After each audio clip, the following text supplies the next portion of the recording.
NZR have established a Pacifica advisory group. It is called, and I hope I pronounced this right, Tausoa Fa'atasi.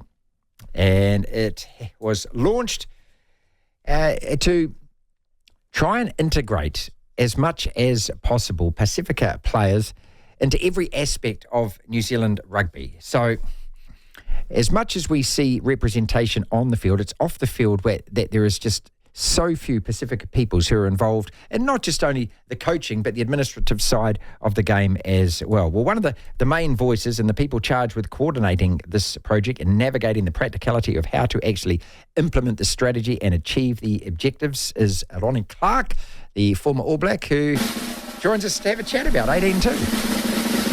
Ronnie, it's not very often that I praise New Zealand rugby, and most of the time for pretty good reason. But as soon as I read and heard about this, I just thought, wow, my old self working in the media for as long as I have, my first reaction is about bloody time. But let's park that and let's just talk about what it is actually going to do for Pacifica rugby, this Pacifica strategy. Yeah. That's great. Thanks, Martin. It is. It was a wonderful celebration to be able to put a stake in the ground for Pacific peoples involved in rugby. And as you say, we've been involved in New Zealand rugby for a very long time, since the Solomon Brothers. There was, of course, our first, probably in a way, a superstar was really BG, and then, of course, then we saw the likes of Jonah and others that came after them, Inga Tuingamala, just to name a few. And so this strategy, what it really begins to aim to, it's about creating equitable opportunities. For Pacific, it's about seeing more Pacific peoples involved in the non-playing areas, building the capacity of Pacific in places, particularly areas that, such as governance. I mean, those are really important. Where there's only 3% across the provincial union boards, and yet we're really seeing a huge contribution on the field.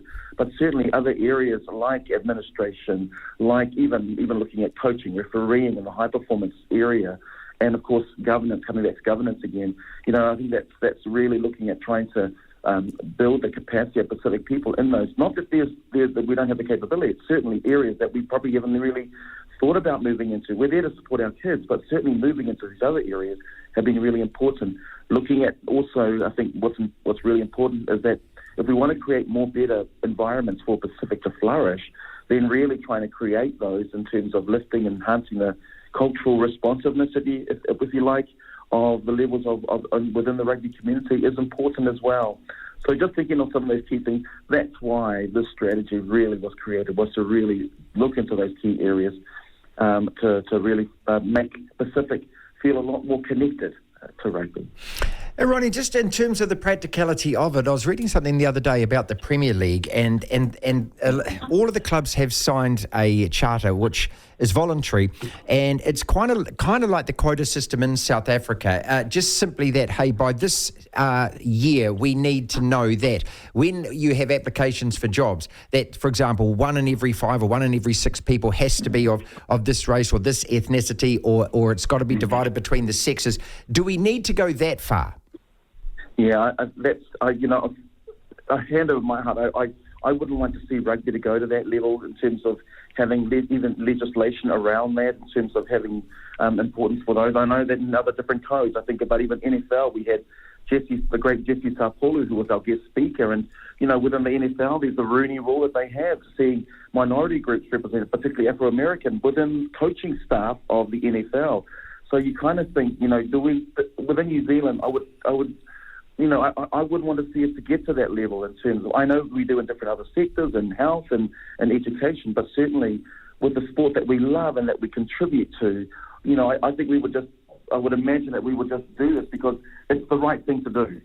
And so, I think that while we can create better pathways, partner together with our wider rugby communities, that we can already begin to create those pathways for Pacific without having to go to any quota system. So, I'm to answer your question, Marty, I wouldn't want to go down that path, but certainly we want to partner and work together with our provincial unions. We want to work together with our super clubs, and also our clubs right at the heart level as well, to ensure that we do get representation at those levels.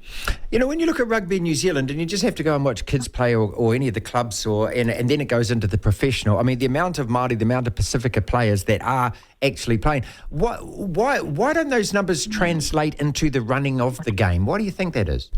Yeah, I think certainly it's perhaps, that's what we do as Pacific communities. We're there to support our kids. We're there to support our children every time that we can.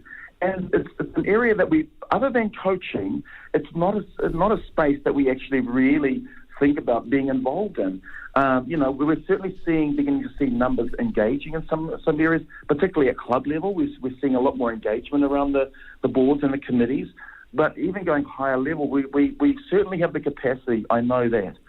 But certainly it's really just promoting those areas to our communities a lot more. And I think as this strategy will really help to begin to do that.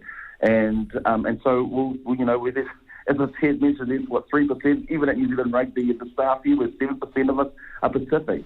But we need more, and I think that's what really helps to create even better environments for not just for Pacific to flourish, but for all to flourish as well. So I think that's what I can see, and I think certainly the strategy will certainly help to move us towards that direction. NZR Pacifica Engagement Manager. It's a great title. Eroni Clarke is with us, the former All Black. How important is it? I mean, just as a Palangi person, and I'm proudly so, and so I just I'm always fascinated by what it's like for you to see yourself represented. So when you're a young man growing up, as you say, you mentioned BG and you mentioned Jonah, and then of course Inga. I mean, these guys just absolutely legendary players, iconic players. What does it mean? Because there's a great story that Mills told, and he said that Inga came down to Invercargill, and he said he hardly ever saw another Samoan face in Invercargill, and he just said it was just not only a breath of fresh air, it was inspiration, it was a revelation. And that. So what does it mean to you to see other people like yourself, other brown faces there? Yeah, absolutely. I mean, I think back as a kid as well. I think Millsy's telling his story. The first time I watched an All Black game was the 75 All Black Test at Eden Park, the waterlogged game. Yeah, same. That was mine. Yeah. He said, son, watch the number 11. And, the great BG to Brian Williams, he scored a couple of tries in that game, and I was captivated, and just really, that was the first time in reality that I had a dream that I want to play for the All Blacks. And why? Because I saw someone who looked like me, and certainly for me, and it's inspired me, and it's been part of my inspiration as a kid. And I think we want to use, for us as Pacific, it is an important thing to see our people in certain roles that we're inspired by. And so if we think about then having more of our Pacific peoples in these, as coaches, in refereeing, in administration, in governance, again, that's the same thing. We see role models that are in those spaces. And so I think that's what would inspire, I would imagine, more of our communities to be involved in this, particularly off-playing, the non-playing roles within rugby. And so, yeah, I think that's certainly a big part of the journey of Pacific, and it's good. Eroni, how do we lump? See, because we've got three countries here: Tonga, Samoa, Fiji, all absolutely independent countries, and I'm sure different peoples as well. I don't know enough about it, but when it's all lumped together or not, I feel a bit uncomfortable and think, should it be separate, or is it okay to have it all lumped under a Pacifica label? Yeah, I know. There's always been talks in terms of, there is each nation has their own sovereignty, how important that is. But I think we've been, we are, some of our within our province and, together for years. And we think about in terms of working in unity, how important that is. We are, New Zealand is a country where many of our children are born in, but we are still visitors of this land. We have a relationship with Tuakana Teina, but at the same time we understand that certainly for us, for many of our kids, this is their home. And so now really it's about forging ahead and creating opportunities for them to feel even more so a part of it, Marty. So, there's a great respect, and I think it's important when we've got competitions with Super Rugby, having Moana Pasifika, having Drua, in the Super Rugby, how important it is for our kids then to see that, look, here are more opportunities for them to be able to aspire to living their dreams as well. So I think, though you're right, we are Pacifica, but at the same time, we're respectively also different nations. And working together is something that's really important for us as well. And you're quite happy to absorb the responsibility because, it's not something that, you have to do, and it's not something I'm sure that's been forced upon you. Is it something that you put your hand up and said, yeah, this is a stage in my life, this is what I want to do now? Marty, the wonderful thing about working in this role is that, New Zealand Rugby have recognised the need for an implementation of a plan that would help to creating better environments. My role certainly, and I acknowledge too the work of New Zealand Rugby with the, looking at the R&R, the Respect and Responsibility Review. We've also had other reports like the Navigating Two Worlds, where they have given recommendations of the need of ensuring that there is a greater voice needed for Pacific in rugby. And, I've seen many things over the years in my own experiences where I've seen a clash of cultures, and you kind of really, sometimes you often realise that you need to park your culture at the door. So really having this strategy helps now for more of the next generation to understand I don't have to park my who I am at the door. I can bring my whole self to rugby, and I can feel a part, and I can feel a sense of belonging. And so they thrive. And ultimately, at the end of the day, Marty, I believe it impacts on performance on the field. And if we can make the All Blacks and the Black Ferns perform higher, then I think that it's a really great move for New Zealand Rugby. So that's been great, Marty. Two quick questions, I'll let you go. So, Tausoa, and I hope I pronounce this right, Tausoa Fa'atasi. What does that actually translate to? Is it a concept more than words? Tausoa Fa'atasi certainly is an expression that talks about that if we all work together as one, then the load is much lighter.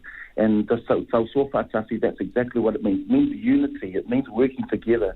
And I think with the work that lies before us, certainly we do need to work together as Pacific, but it's certainly working together as a wider rugby community.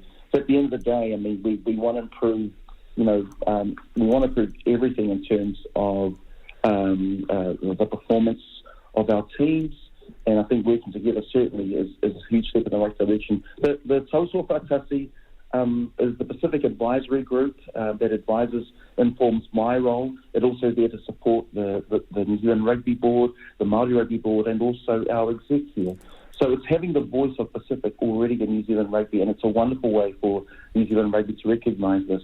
And Marty, if I can just finish too, what I really see and great as a vision for this strategy is that it's a blueprint. It's a blueprint for other national sporting organisations, both here in Aotearoa.